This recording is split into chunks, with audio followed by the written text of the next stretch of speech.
अस्सलाम वालेकुम स्टूडेंट्स। आज हम टॉपिक डिस्कस करने जा रहे हैं electrolytic conduction, remaining topic of lecture number 2, chapter electrochemistry. बच्चे, फर्स्ट ऑफ ऑल अगर हम मेटल्स में इलेक्ट्रिकल कंडक्शन की बात करें तो हमें पता है metals are good conductor of heat and electricity. इसकी रीज़न क्या होती है कि जो मेटल्स होती हैं उनके अंदर बच्चे फ्री इलेक्ट्रॉन्स अवेलेबल होते हैं। देखिए, करंट ने जब भी किसी कंडक्टर में से करंट ने पास करना है तो वहाँ पर या फ्री आइंस का होना ज़रूरी है अगर वो सोल्यूशन फॉर्म में है, या फिर फ्री इलेक्ट्रॉन का होना ज़रूरी। अब जो मेटल्स होती हैं उनके अंदर फ्री इलेक्ट्रॉन्स मौजूद होते हैं, that's why they are good conductor of heat and electricity. और बच्चे, this electronic conduction is called metallic conduction, कि मेटल्स के अंदर फ्री इलेक्ट्रॉन की वजह से जो इलेक्ट्रिसिटी की कंडक्शन हो रही है उसे हम क्या बोलेंगे? मेटेलिक कंडक्शन बोलेंगे। मैंने कहा करंट गुजरने के लिए दो चीज़ें चाहिए, या फ्री इलेक्ट्रॉन या फ्री आइंस। अब बच्चे, हमें पता है कि मेटल्स का साइज़ बहुत ज़्यादा होता है, उनमें शील्डिंग इफ़ेक्ट ज़्यादा होता है, उनका आयनाइजेशन एनर्जी लो होती है, जिसकी वजह से वो जो मेटल्स होती हैं वो अपने इलेक्ट्रॉन को ईज़िली क्या कर देती हैं? लूज़ कर देती हैं। और अगर आपने उसका मेटेलिक बॉन्ड के अंदर अगर आपने उसका स्ट्रक्चर देखा हो तो एक्चुअली वो इलेक्ट्रॉन का एक पूल बन जाता है, जिसके अंदर उसके मेटल के जो एटम्स होते हैं जिनके ऊपर पॉजिटिव चार्ज होता है, वो स्पेसिफिक पोजीशन के ऊपर क्या होते हैं? उन इलेक्ट्रॉन के पूल के अंदर उन अंदर क्या होते हैं? सबमर्ज्ड होते हैं। तो उन फ्री इलेक्ट्रॉन की वजह से मेटल्स में से आसानी से जो है वो जो इलेक्ट्रिसिटी है वो कंडक्ट हो जाती है, और उस इलेक्ट्रॉनिक कंडक्शन को बच्चे हम क्या बोलते हैं? मेटेलिक कंडक्शन बोलते हैं। अब बच्चे हम बात करते हैं अगर वो इलेक्ट्रोलाइट सोल्यूशन की फॉर्म में हो या फ्यूज्ड फॉर्म में हो। अब इलेक्ट्रोलाइट बच्चे उस सब्सटेंस को बोलते हैं कि जिसमें से हमने करंट को गुजारना है। तो अगर वो सोल्यूशन फॉर्म में होगा या फ्यूज्ड फॉर्म में होगा तो फिर भी उसमें से करंट गुजर जाएगा। लेकिन जब वो सोल्यूशन फॉर्म में होगा या फ्यूज्ड फॉर्म में होगा तो उस वक्त करंट को फ्री इलेक्ट्रॉन ने कंडक्ट नहीं करना, बल्कि उस सोल्यूशन में मौजूद होंगे बच्चे free ions, positive and negative charge ions मौजूद होंगे बच्चे, जिन्होंने उस इलेक्ट्रिसिटी को क्या करना है? कंडक्ट करना है। ठीक है। अब बच्चे, ये सोल्यूशन में आयन कैसे प्रोड्यूस होते हैं? Due to ionization of the electrolyte, कि जब इलेक्ट्रोलाइट की आयोनाइजेशन होती है उससे आइंस बनेंगे, और उन फ्री आयंस की वजह से जो इलेक्ट्रोलाइट होगा वो सॉल्यूशन की फॉर्म में या फ्यूज्ड फॉर्म में इलेक्ट्रिसिटी को कंडक्ट करेगा। अब बच्चे, आयोनाइजेशन की बात करें तो आयोनाइजेशन वो प्रोसेस होता है कि जिसके अंदर आयनिक कंपाउंड अगर वो फ्यूज्ड फॉर्म में है या अगर उसको वाटर में डिज़ोल्व करके उसका सोल्यूशन बनाए, तो अगर वो आयनिक कंपाउंड अपने कंपोनेंट्स के अंदर या अपने जो इंडिविजुअल चार्जेस अगर उसके अंदर स्प्लिट हो जाता है तो उस प्रोसेस को हम बच्चे क्या बोलते हैं? आयोनाइजेशन बोलते हैं। हम एग्जांपल बच्चे लेते हैं लेड ब्रोमाइड। जब लेड ब्रोमाइड को बच्चे अगर हम बच्चे फ्यूज्ड फॉर्म में लेंगे तो ये बच्चे कन्वर्ट हो जाएगा Pb2+ एंड Br-। यहाँ पर नीचे NaCl है बच्चे, उसको हमने वाटर में डिज़ोल्व करके उसका सोल्यूशन बनाया है। तो बच्चे उसको जब हीट करेंगे, जब उसको वाटर के अंदर ऐड करेंगे तो वो कन्वर्ट हो जाएगा Na+ एंड Cl- आयन। तो मीन इन दोनों इलेक्ट्रोलाइट की क्या हो चुकी है? आयोनाइजेशन। उस आयोनाइजेशन की वजह से क्या बन चुके हैं? Ion, free ion, positive and negative charge ion. और इन आयंस ने अब इलेक्ट्रिसिटी को क्या करना है? कंडक्ट करना है। अब बच्चे, हमने जस्ट करना क्या है? हमने यहाँ पर एक इलेक्ट्रोलिटिक सेल डिवेलप करना है, जिसके अंदर 2 इलेक्ट्रोड लेंगे और 2 इलेक्ट्रोड को इन इलेक्ट्रोलाइट के सोल्यूशन के अंदर क्या कर देंगे? डिप कर देंगे। चाहे वो हम NaCl का सोल्यूशन ले लें या PbBr2 के ले लें, चाहे वो फ्यूज्ड फॉर्म में ले लें, चाहे उनका सोल्यूशन फॉर्म में ले लें। तो बच्चे, वहाँ पर कौन सा प्रोसेस होगा? इलेक्ट्रोलिसिस। अब इलेक्ट्रोलिसिस प्रोसेस हम किसे बोलते हैं? कि अगर हम करंट को यूज़ करके, इलेक्ट्रिसिटी को यूज़ करके अगर कोई नॉन स्पॉन्टेनियस रिएक्शन करवाते हैं तो उस प्रोसेस को हम क्या बोलते हैं? इलेक्ट्रोलिसिस बोलते हैं। नॉन स्पॉन्टेनियस रिएक्शन बच्चे जो खुद ब खुद ना हो सके, which do not take place at its own, तो उस रिएक्शन को हम क्या बोलते हैं? Non spontaneous reaction. तो बच्चे, जब हम 2 इलेक्ट्रोड को इलेक्ट्रोलाइट के सोल्यूशन में डिप करेंगे, उसमें से करंट गुजारेंगे, तो हमारे पास कौन सा इलेक्ट्रोकेमिकल सेल बनेगा? Electrolytic cell. Electrochemical cell two type के होते हैं, एक इलेक्ट्रोलिटिक सेल और एक गैल्वेनिक और वोलेटिक सेल। अब हम बात कर रहे हैं इलेक्ट्रोलिटिक सेल की। तो इलेक्ट्रोलिटिक सेल के अंदर बच्चे डीसी बैटरी से खुद सोल्यूशन में से करंट को गुजारा जाता है, और वो करंट बच्चे क्या करेगा, current is used to derive a non spontaneous reaction. जब हम नॉन स्पॉन्टेनियस रिएक्शन करवाते हैं at the expense of electrical energy, electrical energy को यूज़ करके जब हम नॉन स्पॉन्टेनियस रिएक्शन करवाएंगे तो बच्चे उस प्रोसेस को हम क्या बोलते हैं, इलेक्ट्रोलिसिस बोलते हैं या इलेक्ट्रोलाइसिस बोलते हैं।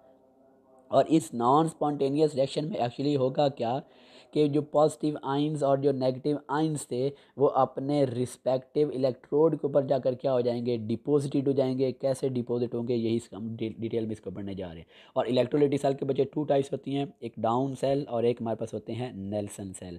फर्स्ट हम बच्चे बात करते हैं इलेक्ट्रोकेमिकल सेल। मैंने कहा टू टाइप्स के होते हैं, एक इलेक्ट्रोलिटिक सेल, एक गैल्वेनिक सेल। फर्स्ट बच्चे हम डिस्कस करने जा रहे हैं इलेक्ट्रोलिटिक सेल। ये बच्चे इलेक्ट्रोलिटिक सेल की यहाँ ज़रा डायग्राम देखें।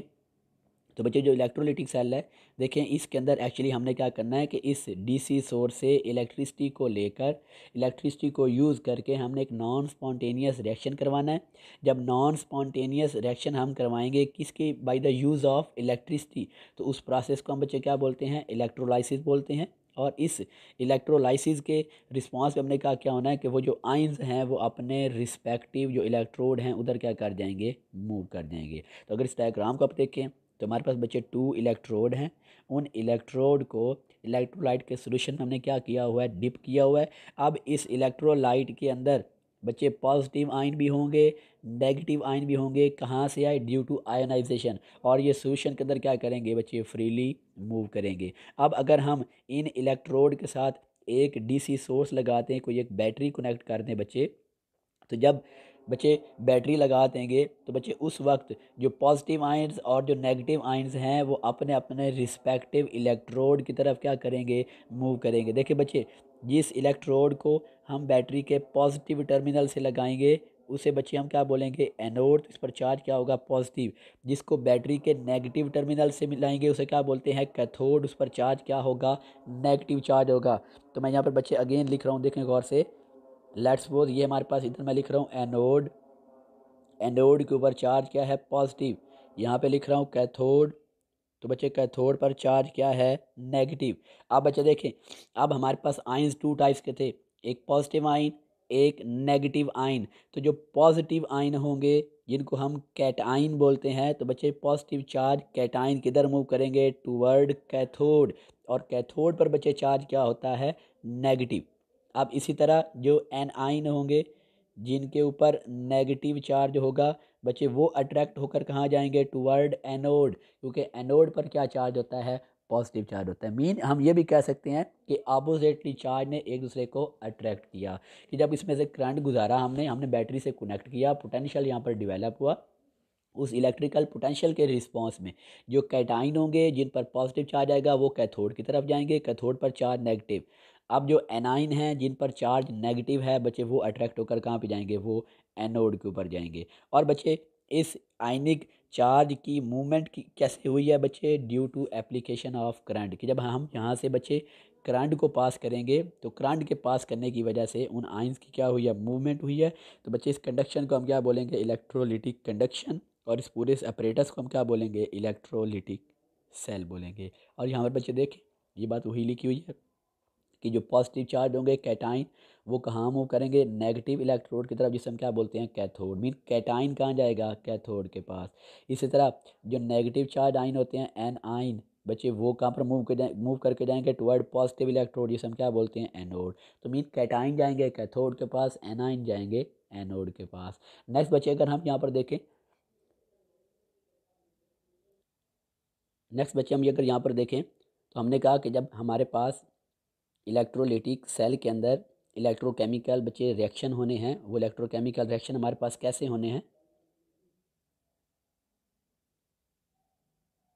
देखिए बच्चे। अब हमने कहा कि जो हमारे पास कैटाइन है बच्चे, कैटाइन, उस पर चार्ज क्या था, पॉजिटिव। उसने जाना किसके पास है, कैथोड के पास। तो आपने याद रखना बच्चे कि कैथोड के ऊपर हमेशा क्या होती है, रिडक्शन होगी। And addition of electron is called reduction. आपने यहाँ से नाम याद रखना है CR, जैसे क्लास का एक CR होता है, C mean cathode, R mean reduction, के मीन कैथोड के ऊपर क्या होगी, रिडक्शन होगी। तो अब एक्चुअली होना क्या है कि जब वो कैटाइन कैथोड के पास जाएंगे तो वहाँ से इलेक्ट्रॉन को पिक करेंगे, और जब पिक करेंगे या उनको एक्सेप्ट करेंगे तो बच्चे उनकी क्या हो जाएगी, रिडक्शन हो जाएगी। अब बात कर लेते हैं बच्चे एनाइन की। एनाइन के ऊपर चार्ज क्या था, नेगेटिव। एनाइन कहाँ जा रहे थे, एनोड के पास। अब बच्चे याद रखना कि एनोड के पास हमेशा क्या होगी, ऑक्सीडेशन होगी। Removal of electron is called oxidation. कि जो नेगेटिव चार्ज थे, नेगेटिव चार्ज जब वो एनोड के पास जाएंगे तो अपने इलेक्ट्रॉन को क्या करेंगे, लूज़ करेंगे, तो उनकी क्या हो जाएगी, ऑक्सीडेशन हो जाएगी। तो मतलब ये हुआ कि बच्चे जो एनोड होगा उसके ऊपर क्या होनी है, ऑक्सीडेशन होनी है, और कैथोड के ऊपर क्या होनी है, रिडक्शन होनी है। एनोड के पास जो एनाइन जा रहा है वो इलेक्ट्रॉन को लूज़ करेगा, उसकी ऑक्सीडेशन। कैथोड के पास जो कैटाइन जा रहा है वो इलेक्ट्रॉन को एक्सेप्ट करेगा, तो उसकी रिडक्शन। और ये लिक्विड उस वक्त तक इलेक्ट्रिसिटी को कंडक्ट करेगा जब तक वहाँ पर ऑक्सीडेशन रिडक्शन रिएक्शन होता रहेगा। और बच्चे the electrochemical reaction that occur at the electrode during the electrolytic conduction constitute the phenomena of the electrolysis। अब अगर हमारे पास वो इलेक्ट्रोलाइट मोल्टन फॉर्म में है तो बच्चे उसकी जो प्रोडक्ट्स हैं उनको प्रिडिक्ट करना आसान होता है। कैसे आसान होता है, यहाँ पर एग्जांपल ले लेते हैं। देखें PbBr2 बच्चे आयनाइज होकर क्या बनाएगा, Pb2++2Br नेगेटिव। अब यहाँ से हम आसानी से बता सकते हैं कैटाइन पे, सॉरी कैथोड पे क्या चीज़ बनेगी, एनोड पे क्या चीज़ बनेगी। देखें Pb2+ बच्चे ये कैटाइन है, तो कैटाइन कहाँ पे जाएगा, कैथोड के पास। तो मीन यहाँ पर कैथोड पे कौन सी प्रोडक्ट आएगी, लेड। ब्रोमीन एनाइन है बच्चे, ये जाएगा एनोड के पास, तो एनोड के ऊपर कौन सी प्रोडक्ट आएगी, ब्रोमीन गैस आ जाएगी। तो मीन अगर वो फ्यूज्ड फॉर्म में है तो बच्चे प्रोडक्ट्स को प्रिडिक्ट करना बहुत आसान होता है। अब यहाँ पर एक और एग्जांपल ने बच्चे NaCl। अब ये NaCl एक्वस फॉर्म में नहीं है, ये मोल्टन फॉर्म में है। जब मोल्टन फॉर्म में होगा तो बनाएगा Na+Cl नेगेटिव। अब Na+ बच्चे कैटाइन है, तो कैथोड पे फिर क्या बनेगा, सोडियम।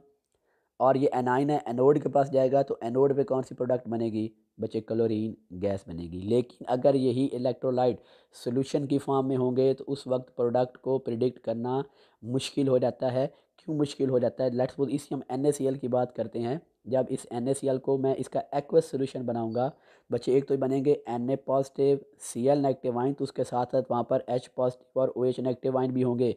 अब पॉजिटिव आइन भी दो हैं, नेगेटिव आइन भी दो हैं। इन दो पॉजिटिव में से एक पॉजिटिव ने जाना है कैथोड के पास। इसी तरह जो दो नेगेटिव हैं उनमें से एक ने जाना है एनोड के पास। कौन पहले जाएगा, तो ये डिफरेंट फैक्टर्स होते हैं जो इनकी मूवमेंट को या इनकी ऑक्सीडेशन या रिडक्शन को बच्चे क्या करते हैं, कंट्रोल करते हैं। तो उसके अकॉर्डिंग फिर हम बच्चे क्या करेंगे, चूज़ करेंगे। मैंने बात की बच्चे NaCl की भी, अभी सब एग्जांपल को हमने आगे डिटेल से पढ़ना भी है। बच्चे हमने NaCl की एग्जांपल ली। तो देखिए पहले मैं बात करता हूँ कैटाइन के बच्चे दो बने हैं, Na+, H+। अब ये दोनों क्या है, कैटाइन। कैटाइन कहाँ पर जाते हैं, कैथोड के पास। कैथोड के ऊपर क्या होती है बच्चे, रिडक्शन। तो आपने याद रखना है कि इन दोनों में से जिसका रिडक्शन पोटेंशियल ज़्यादा होगा उसकी पहले क्या हो जाएगी, रिडक्शन हो जाएगी, मीन वो पहले मूव करके चला जाएगा। अगर आपको इलेक्ट्रोकेमिकल सीरीज़ याद हो तो बच्चे सोडियम टॉप पर होता है, हाइड्रोजन तो वैसे ही स्टैंडर्ड है। तो मीन सोडियम की निस्बत हाइड्रोजन का रिडक्शन पोटेंशियल ज़्यादा, इस वजह से H+ जाएगा कैथोड के पास, उसकी रिडक्शन होगी, और कैथोड पे कौन सी गैस बनेगी, हाइड्रोजन गैस बनेगी। तो बच्चे और भी फैक्टर होते हैं जिनके ऊपर ये प्रोडक्ट डिपेंड करती है। कैटाइन के लिए वो कौन कौन से फैक्टर हैं बच्चे, फर्स्ट चीज़ है कंसंट्रेशन। जिस कैटाइन की कंसंट्रेशन ज़्यादा होगी वही कैथोड के पास जाएगा। फिर दूसरा पॉइंट बच्चे कि जिनका स्टैंडर्ड रिडक्शन पोटेंशियल जितना ज़्यादा होगा वो पहले कैथोड के पास जाएगा। और तीसरी बच्चे चीज़ है मोबिलिटी, जो जो कैटाइन जितना ज़्यादा मोबाइल होगा वो पहले मूव करके कहाँ पे चला जाएगा, कैथोड के पास चला जाएगा। अभी हमने इस एग्जांपल में देखा, उस कौन से फैक्टर को हमने देखा, स्टैंडर्ड रिडक्शन पोटेंशियल को, कि सोडियम की निस्बत हाइड्रोजन का रिडक्शन पोटेंशियल ज़्यादा, वो मूव करके जाएगा कैथोड के पास, वहाँ पर उसकी रिडक्शन होगी, और कैथोड के ऊपर कौन सी प्रोडक्ट बनेगी, हाइड्रोजन गैस। अब बच्चे बात कर लेते हैं एनाइन हमारे पास टू हैं, O नेगेटिव, Cl नेगेटिव। अब इनका बच्चे हमने देखना है कि इनमें से पहले कौन से इलेक्ट्रॉन को इजीली लूज़ कर सकता है। क्यों, दोनों एनाइन है, ये जाएंगे एनोड के पास। और बच्चे हमारे पास जो एनोड है उसके ऊपर हमारे पास बच्चे क्या होती है, एनोड के ऊपर हमारे पास होती है ऑक्सीडेशन। तो मीन यहाँ पर बच्चे हमने अब ये देखना है, देखें OH नेगेटिव,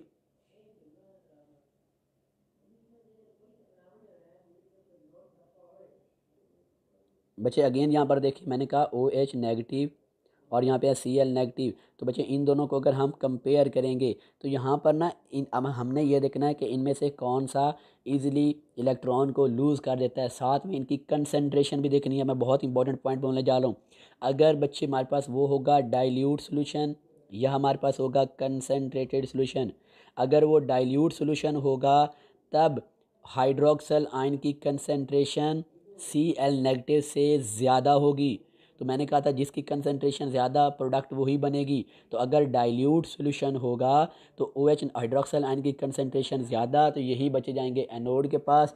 जब इनकी ऑक्सीडेशन होगी तो बनेगी ऑक्सीजन गैस।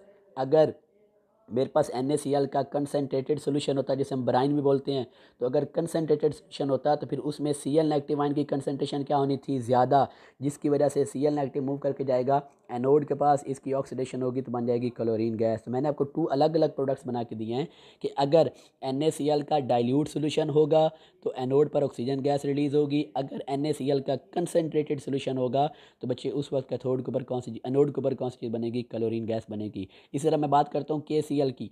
KCl बच्चे सेम चीज़ यही है। KCl का अगर डाइल्यूट सोल्यूशन होगा तो एनोड के ऊपर बनेगी ऑक्सीजन गैस, अगर उसका कंसनट्रेटेड सोल्यूशन होगा तो उसके ऊपर बनेगी क्लोरीन गैस। अब बच्चे हमारे पास कुछ बताया गया है। ये इलेक्ट्रोलाइट हैं, कॉपर सल्फेट।